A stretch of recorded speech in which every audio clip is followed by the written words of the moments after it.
So, gusto mo na ng bagong opportunity sa buhay at naiirita ka na sa ginagawa mo sa work mo, kaya naisip mong magnegosyo. Maganda yan. Dahil ibig sabihin, pinapractice mo ang iyong entrepreneurial mindset. Pero ang pag-resign sa trabaho is not just a career move. It is going to be a life-changing decision. Kaya kailangan meron kang solid plan.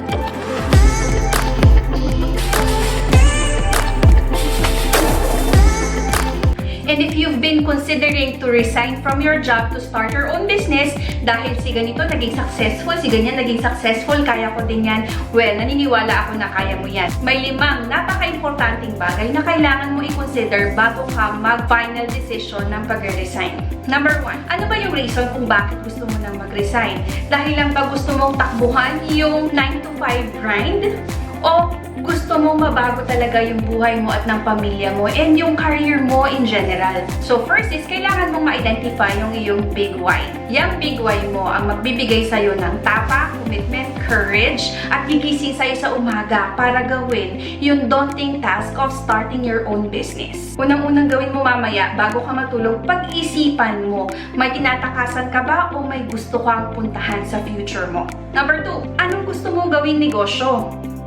Meron ba talagang customers para dyan? Gaano kalaki? Baka naman yung mga nasa paligid mo lang. Kailangan mong alamin kung meron ba talaga. Kailangan mong i-test. Hindi pwedeng haka-haka mo lang or feeling mo lang meron kang pwedeng maging customer dyan.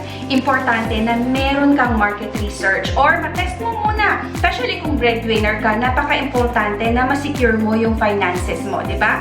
Importante na matest mo muna yung business idea mo bago ka mag-resign.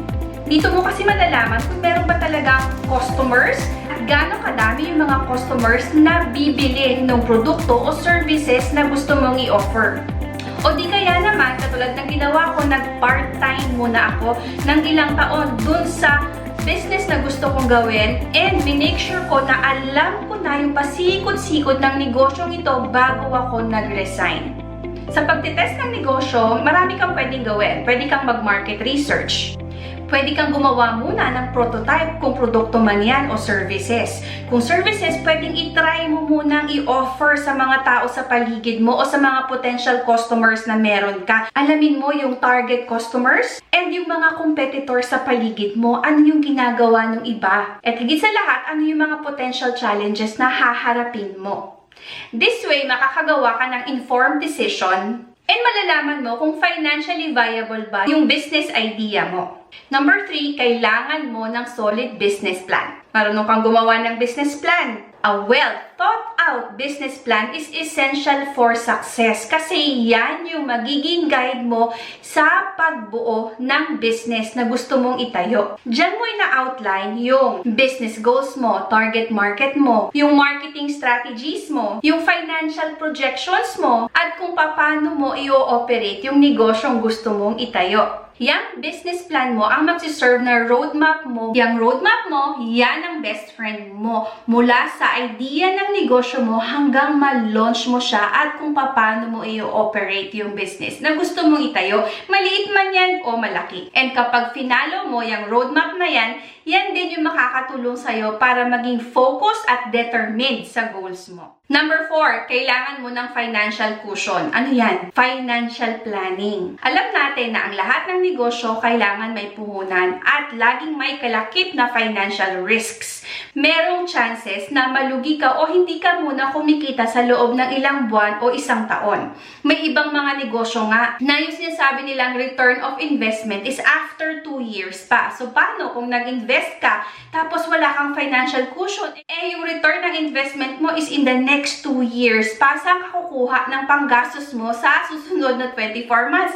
Kailangan pag-isipan mo yan. Another thing to consider in the Philippines especially is the health insurance of your family, of yourself. Paano pag nagkasakit ka? Sinong magbabayad ng hospitalization? Dapat kasama yan sa plano mo. So, ibig sabihin, dapat meron kang na-save na enough money or ma-secure mo yung alternative sources of money para masuportahan mo yung sarili mo, yung pamilya mo, at yung negosyo mo. And number Number 5, seek guidance and support. Ang pagsisimula ng isang negosyo can be very challenging, but you know what? You don't need to do it alone or by yourself. Maraming mga tao na nanggaling na sa kung saan ka man pupunta ngayon, and you can seek their help. Kung wala sa paligid mo, wala sa pamilya mo ang naging negosyante before at ikaw pa lang yung unang magiging negosyante, then probably you can look for a business mentor or a business coach that will help you on the step-by-step milestones along the way. Isa pang maganda gawin is surround yourself with people who are like-minded as yours, yung katulad mo mag-isip. Kasi, sabi nga, tell me who your friends are and I'll tell you who you are. And for sure, if you are networking with the people na same goal mo, marami kang matututunan na libre. Hindi mo na kailangang bayaran. Tandaan mo, transitioning from a job to starting your own business has a lot of potential challenges, risks, and it requires careful planning, organized preparation, and proper support and mentoring. These essential steps are very important to help you make an informed decision and a strategic transition from being an employee into an entrepreneur. Sa totoo lang, marami akong nakita, even in my personal network, na mga nagtatrabaho before, tapos nag-resign, nag-decide na mag-entrepreneur. Yung iba naging successful for few months, yung iba naman for few years, pero nakakagulat kasi bumalik na rin sila sa pagiging empleyado. And naisip ko, bakit kaya? Anong nangyari? And that is why kinreate ko tong course na to, which I called How to Quit Your Job Gracefully and Begin Your Entrepreneurial Journey with Confidence. It's designed to provide you with a step-by-step guide on quitting your job gracefully, planning for your business, launching your own business, and eventually living a life of independence. In this course, you will learn how to assess your readiness for entrepreneurship and discover your true passions and strengths, how to create comprehensive business plan that outlines your mission, vision, target market, competitive analysis, and financial preparations, how to build a solid foundation for your business success, including administrative considerations, branding, marketing, and even SWOT analysis, how to overcome common obstacles and challenges faced by new entrepreneurs, and develop strategies to stay motivated and resilient in your journey, and also how to create a strategic exit that will help you transition out of your job gracefully while minimizing risk and maximizing opportunities. Sounds good, right? By the end of this 3-day workshop, you will have the clarity on your business direction and a well-defined business plan, a strong business foundation with the tools and mindset to overcome challenges, and of course, the confidence to quit your job gracefully and jumpstart your entrepreneurial journey with confidence to succeed. Is this course for you?